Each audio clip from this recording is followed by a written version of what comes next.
tubahereje ikaze kuri stade Amahoro i Remera. N'umukino wa derby muba mutegereje muri benshi, umukino ugiye guhuza ikipe ya Rayon Sport n'ikipe ya APR. Tumanukana 11 bagiye kubanzamo ku mpande zose. Twahereye ku ruhande rwa APR, akaba ari nayo yakiriye mwizama mwita Pavel Nzira, mutima wa defense mwita Arius Wanarakinana na Nigena Crema, ku ruhande rumwe mwita Byiringiro Gilbert Kagege, ku rundi ruhande mwita Captain Niyo Mugabo Jean Claude. Duhaguruke twakira umunyagana mwita Dauda Yusufu Saido, mu kibuga gataraza ko afatanyije na Ruboneka Jean Bosco, imbere yabo gato bamwita Mamadou Lamine Ba, ku ruhande rumwe mwita Mugisha Gilbert, ku rundi ruhande bamwita Denis Omede batakisha Hakimu Kiwanuka. Mwizamu ry'ikipe ya Rayon Sport duhaguruke twakira umunya-Senegal Khadim Ndiaye, mutima wa defense bamwita Omar Nyinge ndetse na Yusuf Diagne, ku ruhande rumwe bamwita Bugingo Hakimu, ku rundi ruhande bamwita Fitina Ombolenga, mu kibuga hagati bamwita Niyonzima Olivier Sefu, araza ko afatanyije na Ndayishimiye Richard David, imbere yabo gato bamwita Kapiteni Muhire Keve, ku ruhande rumwe bamwita Iragwa Haji, ku rundi ruhande bamwita Aziz Basane Kuranya batakisha umunya-Senegal Foronganye. Tumanuka kuri stade mu kibuga gato, umukino uhita utangira hariya, umukino ugiye guhuza Liverpool ndetse n'ikipe ya Manchester City. Reka duhere kuri 11 bagiye kubanzamo ku mpande zombi. Duhere ku ruhande rw'ikipe ya Liverpool, twagiye mwizama mwita Alisson Becker, mu mutima wa defense mwita Virgil van Dijk ari kumwe na Joel Matip, uruhande rumwe mwita Andrew Robertson, ku rundi ruhande bamwita Trent Alexander-Arnold, mu kibuga hagati bamwita Alexis Makarista McFire, araza kuba imbere yakina Ryan Gravenberch, imbere yabo gato bamwita Dominique Szoboszlai alias Zobu alias Bwenge, imbere yabo gato ku ruhande rw'ibumoso bamwita Mohamed Salah, ku rundi ruhande bamwita Luis Diaz, imbere yabo gato bamwita Cody Gakpo. Twagiye ku ruhande rw'ikipe ya Manchester City, duhaguruke twakire Ederson Murayazi, twakire John Stones ndetse na Emmanuel Akanja, ku ruhande rumwe bamwita Jesco Kovardiole, urundi bamwita Mateus Nunez, mu kibuga hagati bamwita Mato Kovacic, imbere ya gato bamwita Kevin De Bruyne alias KDB, uruhande rumwe bamwita Jack Peter Greenish, ku rundi ruhande bamwita Phil Foden, batakisha Erling Brot Haaland, mu mugongo yakina Ilkay Gundogan. Tumanuka kuri Anfield Road tubahereza ikaze banyarwanda mwese mukurikiye NTV Rwanda. Tumanuka mu kibuga, azamukana umupira abasore ikipe ya Liverpool, passe kwa Mohamed Salah, siza passe inyuma kwa Trent Alexander-Arnold, passe mutima wa defense kwa Virgil van Dijk, subiza inyuma gato ku muzamu Alisson Becker, zamukana umupira, tera umupira muremure, passe mu kibuga hagati kwa Alexis Makarista, barawurekipera abasore ikipe ya Manchester City, passe kwa Haaland, passe, attention Haaland imbere y'izom, attention Phil Foden, passe kwa Jack Greenish, Phil Foden, attention imbere y'izom. Liverpool itangiza umupira mu kibuga hagati, Darwin Nunez winjiye asimbuye, passe kwa Cody Gakpo, cheka passe mutima wa defense kwa Virgil van Dijk, passe mu kibuga hagati kwa Alexis Makariste, passe kwa Dominique Szoboszlai alias Zobu, passe, attention Mohamed Salah zamukana umupira ku ruhande rw'ibumoso, hindura cross ashakisha Luis Diaz Marwanda, siza umupira kwa Dominique Szoboszlai, passe kwa Ryan Gravenberch, subiza umupira Virgil van Dijk, passe kwa Ibrahima Konate, passe mu kibuga hagati kwa Alexis Makariste, passe kwa Trent Alexander-Arnold, subiza inyuma kwa Virgil van Dijk, bakina batuje abasore ikipe ya Liverpool, passe kwa Trent Alexander-Arnold, passe kwa Virgil van Dijk, subiza inyuma gato kwa Andrew Robertson, subiza inyuma kwa Alisson Becker, tera umupira muremure Alisson Becker ashakisha Mohamed Salah, attention imbere za Mohamed Salah arakwica, attention imbere za attention Liverpool irakwica, attention Mohamed Salah,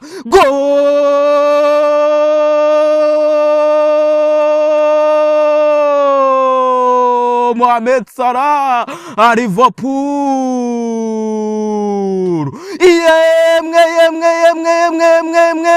Yemwe kabaye ikipe ya Liverpool yishyura hariya bamwita Mohamed Salah Mahrouzgari guturuka muri Afrika.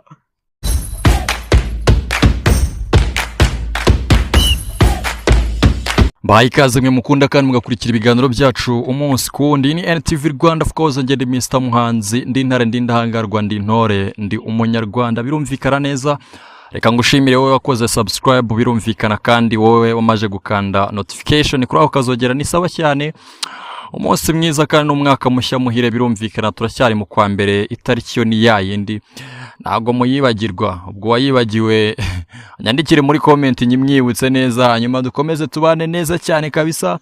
2025 ndizera ko wayitangiye neza n'ubundi ukomeje kuyikora neza cyane. Uyu munsi biba bitugenza n'impano, birumvikana imyidagaduro itugeza hose hashoboka.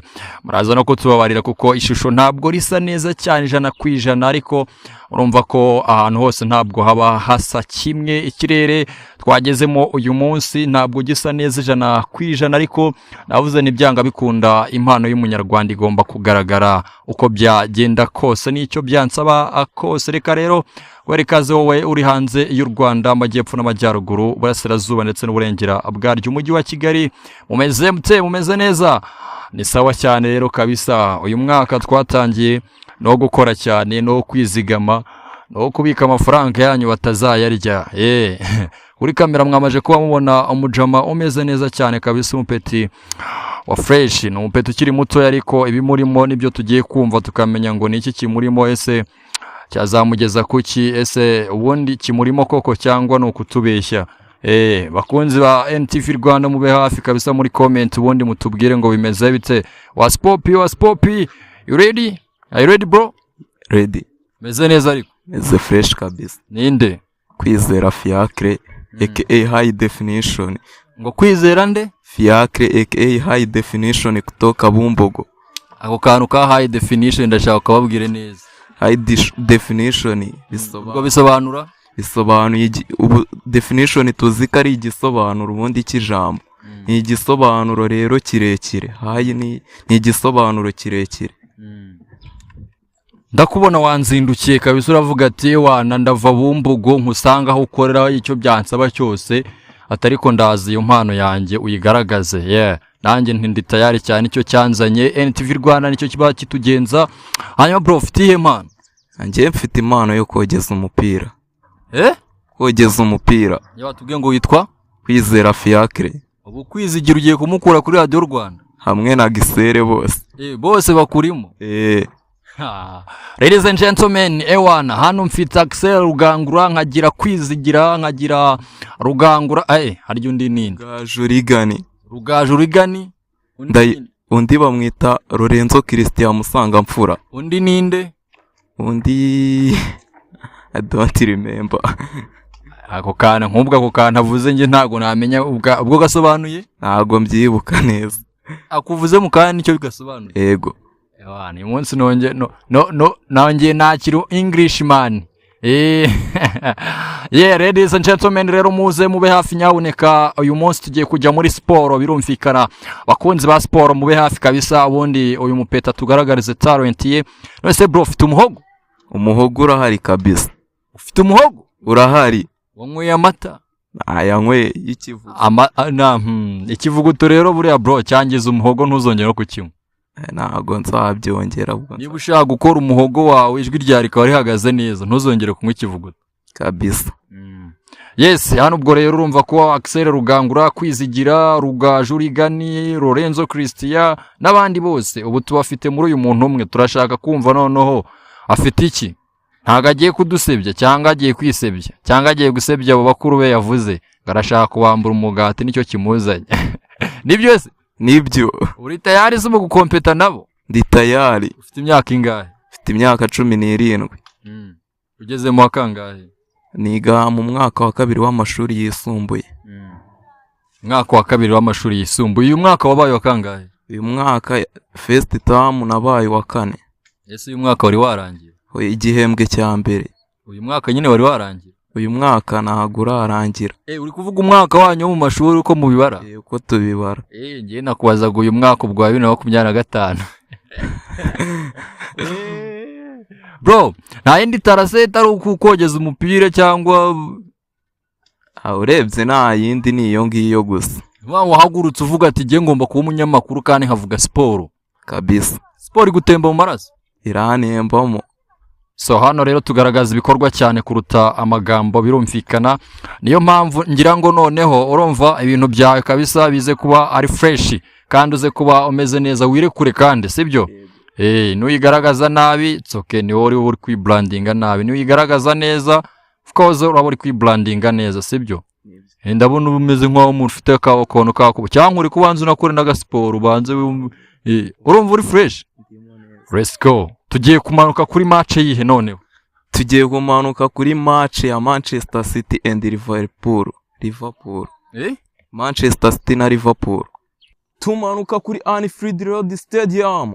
Umukino ugiye guhuza Liverpool ndetse n'ikipe ya Manchester City. Reka duhere kuri 11 bagiye kubanzamo ku mpande zombi. Duhere ku ruhande rw'ikipe ya Liverpool. Twagiye mu izamu mwita Alisson Becker, mu mutima wa defense mwita Virgil van Dijk ari kumwe na Joel Matip. Uruhande rumwe mwita Andrew Robertson, ku rundi ruhande mwita Trent Alexander-Arnold, mu kibuga hagati bamwita Alexis McAllister-McFire, araza kuba imbere yakina Ryan Gravenberch, imbere yabo gato bamwita Dominique Szoboszlai alias Zobu alias Bwenge, imbere yabo gato ku ruhande rw'ibumoso bamwita Mohamed Salah, ku rundi ruhande bamwita Luis Diaz, imbere yabo gato bamwita Cody Gakpo. Twagiye ku ruhande rw'ikipe ya Manchester City, duhaguruke twakire Ederson Moraes, twakire John Stones ndetse na Emmanuel Akanja. Ku ruhande rumwe bamwita Jesco Kovardiol, urundi bamwita Mateus Nunez, mu kibuga hagati bamwita Mato Kovacic, imbere ya gato bamwita Kevin De Bruyne alias KDB, uruhande rumwe bamwita Jack Peter Grealish, ku rundi ruhande bamwita Phil Foden, batakisha Erling Brot Haaland, mu mugongo yakina Ilkay Gundogan. Tumanuka kuri Anfield Road, tubahereza ikaze banyarwanda mwese mukurikiye NTV Rwanda. Tumanuka mu kibuga, azamukana umupira abasore ikipe ya Liverpool, passe kwa Mohamed Salah, siza passe inyuma kwa Trent Alexander-Arnold, Trent Alexander-Arnold passe mutima wa defense kwa Virgil van Dijk, subiza inyuma gato ku muzamu Alisson Becker, zamukana umupira, tera umupira muremure, passe mu kibuga hagati kwa Alexis McAllister, barawurekipera abasore ikipe ya Manchester City, passe kwa Haaland,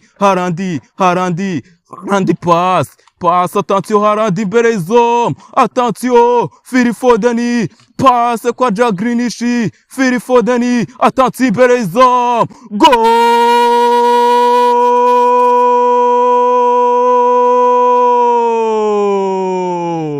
Bamwita Erling Brot Haaland, international Norvege. Zamukana umupira Ilkay Gundogan, awuhereza Phil Foden, pasa kwa Haaland awusubiza Phil Foden azamura santere, umwana w'umunyanorvege aragenda atereka umutwe zamu Alisson Becker, nta kindi yari gukora uretse kujya gutopira mu rucundura. Dukomeza umukino, Liverpool itangiza umupira mu kibuga hagati, passe kwa Darwin Nunez winjiye asimbuye, passe kwa Cody Gakpo, choka passe mutima wa defense kwa Virgil van Dijk, passe mu kibuga hagati kwa Alexis McAllister, passe kwa Dominique Szoboszlai alias Zobu, passe, attention Mohamed Salah zamukana umupira ku ruhande rw'ibumoso, hindura cross ashakisha Luis Diaz Marwanda, size umupira kwa Dominique Szoboszlai, passe kwa Ryan Gravenberch, subiza umupira Virgil van Dijk, passe kwa Ibrahima Konate, passe mu kibuga hagati kwa Alexis McAllister, passe kwa Trent Alexander-Arnold, subiza inyuma kwa Virgil van Dijk, bakina batuje abasore ikipe ya Liverpool, passe kwa Trent Alexander-Arnold, passe kwa Virgil van Dijk, subiza inyuma gato kwa Andy Robertson, subiza inyuma kwa Alisson Becker, tera umupira muremure Alisson Becker ashakisha Mohamed Salah, atanze imbere za Mohamed Salah arakwica, atanze imbere za atanze Liverpool irakwica, atanze Mohamed Salah,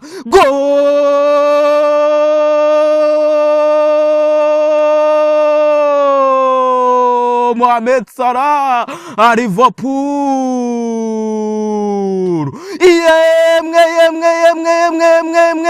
yemwe kabaye ikipe ya Liverpool yishyura hariya bamwita Mohamed Salah Mahuruzgari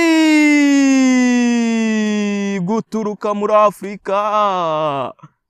Yes, Kwizera Fiacre rumwe twumvishe kabisa ijwi rifite vibe ikipe ya Liverpool n'ikipe ya Manchester. Se ni Man City ni Man U wogezaga? Manchester City. Niyihe? Na Liverpool. Bro, ibi bintu uba bitangiye kumenya ko bikuri mu ryari impano yo kuba ifite vibe zimeze gutyo, gufata umwanya ukiga kuri bari abakinyi bose ukamenya amazina yabo, byagufasha igihe kingana gute? Ya urebye natangiye gukurikirana ibintu by'umupira 2018 nkurikirana mu Rwanda gusa. 2019 bari bwo ntangira gukurikirana match z'Iburayi, nkazajya nicara nkumva Champions League ninjoro nkemera nkarara ijoro, nimba nkakurikirana abakinnyi 11 b'ikipe nkabarikodinga nkabigaho neza. Ntago byanze kugira ngo mfate iyo kipe 11, ntago byansabaga umunsi umwe wabaguhagije kugira ngo mbamenye. Uburi update abaje mu ikipe uhita bigaho amazina yabo ukabamenya ku buryo udashobora kogeza match ugasanga usizemo nk'umukinnyi wavuyemo 2019 kandi ekipe match uri kogeza ari y'umwaka 2025 cyangwa ejo bundi 2024. Ya urebye mba ndi sport update ndazikurikira cyane mu kiganiro bita One Sport Show kuri Radio 1 na mu bicu. Bakunda gutangaza sport update abakinnyi binjiye basohotse, babifashijwemo n'uriya munyamakuru w'umutaliyani ukorera Sport Sky Italian bita Fabrizio Romano. Sport update nyina amakuru transfer zigezweho. Izo sport update uzumva sangahe ko uba wagiye kwiga bigenda bite kugira ngo uzumve? Ya mu gitondo saa 11:45 na kuri Radio 1 hajyamo amakuru nyine atarambuye y'incamake. Ndabyuka zigeza saa 12 ndabyuka nkafungura radio saa 12 nkumva byagera saa 12 nkahita nkaraba nkajya ku ishuri. Yego. Ndumva binagusaba kubyuka kare, ntago bijya bibangamira amasomo yawe ugasanga uri gusinzira mu ishuri kubera ko wazindutse uri kumva umupira? Ya ntago bijya bibangamira amasomo yanjye, kuko ngewe iyo ndi ku ishuri nta kindi kintu mba nitayeho ni ku masomo yanjye. Ufite imyaka ingahe? Mfite imyaka 17. Imyaka 17 watangiye kubyumva ubwo ufite ingahe? Natangiye kumva gukurikira ibintu by'umupira nari mfite imyaka 14. Yego. Ese ubundi byagenze gute kugira ngo abari byo uhitamo gukurikira, ntujye kumva umuziki, gukina filime cyangwa comedy, nyine ukumva umutima urashaka kumva ibintu bya siporo gusa akaba ari nabyo uhita utangira gukurikira? Byagenze bite? Ya urebye mama wanjye ndetse na papa wanjye cyane ni abasportifu bakunda umupira. Nanjye rero nakuze babinkundisha. Mama nkundisha ikipe ya Rayon Sport. Nanjye nkajya gukurikirana match zayo, nkabona ni ibintu byiza. Uri umufana wa Rayon? Yego. Kubera mama wawe ari? Kubera mama wanjye niwe wayinkundishije. Mama wawe se ni umukinnyi, ni umufana bisanzwe gute? Nyine yayigukundishije gute? Ya ni umufana nyine, nawe ni umuntu w'umusportifu ni n'umufana bisa. Yego. Papa wawe wafana iyihe? Papa wanjye ni umuyovu. Ni umuyovu? Ubwo se yo rero n'abayovu bakinyi wanyu murarya? Turarya. Iyo nka Rayon yatsinze Kiyovu murarya? Turarya. Cyane ko papa ari uhaha kandi urabize abafanatisme kabisa ari igihe avuga ati mwatsinze uyu munsi ntimunarya. Bigenda bite iyo mwatsindanye? Ari igihe abyirengagiza ahubwo akaba ari uburara. Afite agahinda. Afite agahinda kuko ikipe yatsinzwe. wowe na mama wawe mujya kuri papa mukamuserereza ngo arakawe na wahisemo nabi ewana kabisa. nuko wisanze rero ufite impano yo kogeza match no gukunda mu siporo muri rusange, hanyuma intego zayo nyuma yo kubikundishwa na mama na ukabijyamo kumva ni sawa, wowe none intego wese ufata zo kuvuga ati ewana ibintu nubwo nabikundishijwe n'ababyeyi ariko nanjye nabigezemo numva ni byiza, nihe mbarutse yatumye nyine uhita wumva nawe bikunze ukavuga ati nagombaga kuba ndi? Ya urebye nagiye numva abanyamakuru batandukanye bakora kuri Radio Rwanda, nanjye nkavuga ati nanjye ngomba kuba meze nk'uyu munyamakuru. Hande urugero ubundi ngiye natangiye numva umunyamakuru bita Rutamu Elijah. Uwo munyamakuru yankundishaga football. Aje avuye hahita hazaho ba Axel, noneho ba Axel na ba Patrick Habarugira bita bibakarusha. Nkakunda uburyo bogeza match, nkakunda ubusesenguzi bwa Patrick Habarugira. Patrick Habarugira we yasimbuwe na Rigani, noneho bindi. Yego. Ubu no gusesengura nabyo ubirimo. Ya gusesengura urebye ntago ndabigerageza cyane, ariko nabyo ndashaka kuzabigerageza nkareba. Nuko nyine gusesengura bisaba kuba wakurikiye match wayirebye, kandi ntago biba binyoroheye kureba match kuko mu rugo nta televiziyo ihari. Nta na radio yirahari, ariko uri kumva akenshi match nyinshi hari igihe ziba nagiye ku ishuri, kandi gusesengura match nanone wayumvishe kuri radio utari kuyireba mu kibuga uburyo biri kugenda biragukomerera.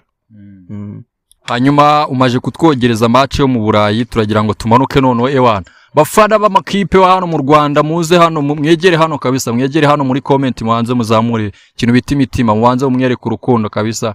Hanyuma ugiye kutwogereza ihe match yo mu Rwanda rero? Rayon Sport and APR. Aho se mwese kuki muhera kuri APR, kuki mudahera no kuri Gasogi na Sunrise? Hari amakipe rero ko biba bigoye kugira ngo uzakurure 11 bayo, kuko match zaho nta nubwo zikunda gucaho cyane, zicaho nyine haba bakinnye nk'ikipe ikomeye. Rero ano makipe y'i Kigali guhita ufata anakomeye nyine atanu ya mbere, guhita ufata 11 bayo nibyo biba bikoroheye. Yego. Ubwo rero abafana ba Rayon Sport ndizera ko mugiye kumera neza kabisa, namwe bafana ba kipe ya APR FC. Hanyuma uri tayari? Ndi tayari. Umuhogo umeze neza? Umuhogo umeze neza kabisa. Maje kuvuga ba legend bakomeye ba Patrick Habarugira na ba Rutamu Elijah, n'abantu bakomeye cyane baba legend muri sport nyarwanda, by'umwihariko mu gisata cy'itangazamakuru babikoze neza cyane, n'ubu kandi nkeka ko aho bari n'abagaruye banabikora fresh. Ubwo rero ewana nizere kutagiye kubasebye, sibyo? Ntago nabasebye. Jewe ngiye kukwambika mikoro ukora ibintu byawe neza witonze nta pressure, sibyo? Narabibonye ngiyo mbafatiye ngo mikoro ngo hari uburyo ngo mama utisanzuwe, ngiye kuyiguha rwose, ubundi wogeze match nushaka ko ewana utsinda nyabone kutsinde ku mpande zombi kugira dushimisha abafana. Utaza gutsindira APR muri comment bagahita bakora unsubscribe ngo fana ngo APR. Oya, sibyo? Genda umunyamakuru hakipe mfana nyine, ikipe zose mba nzikunda muri rusange, kubera ko mba ngomba kugeza amakuru ku banyarwanda zose. Ngiye gufana imwe bibaye ikibazo, kuko najya nita ku ikipe imwe gusa ugasanga indi, cyangwa najya no kuvuga amakuru ugasanga ndi kwikasa. Niyo mpamvu tuba dutegetswe gukunda amakipe yose muri rusange iyo turi mu kazi, tukavuga ibyaye byose tutagendeye ngo dufaniye cyangwa dufaniye. So nawe rero nubwo wenda wowe gitangira ukaba urugendo rwawe ushaka kuzarukora mu itangazamakuru, fanatizme uko biri kose uzagenda uyigabanya uko uzagenda unakurura cyari muto, nta kibazo, sibyo? Are you ready? Noneho nguhereza umwanya ukubita ikintu hariya cya danje. Okay. Tubahereje ikaze kuri stade Amahoro i Remera. N'umukino wa derby muba mutegereje muri benshi. Umukino ugiye guhuza ikipe ya Rayon Sport n'ikipe ya APR.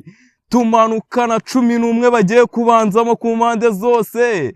Twahereye ku ruhande rwa Peri, akaba ari nayo yakiriye mwizama mwita Pavel Nzira. Mutima wa defense mwita Arius Wanarakinana na Nige na Crema. Ku ruhande rumwe mwita Byiringiro Gilbert Kagege, ku rundi ruhande mwita Captain Niyo Mugabo Jean Claude. Dahaguruke twakira umunyagana mwita Daouda Yusufu Saido. Mu kibuga agataraza ko afatanyije na Ruboneka Jean Bosco, imbere yabo gato bamwita Mamadou Lamine Ba. Ku ruhande rumwe mwita Mugisha Gilbert, ku rundi ruhande bamwita Denis Omede batakisha Hakimu Kiwanuka.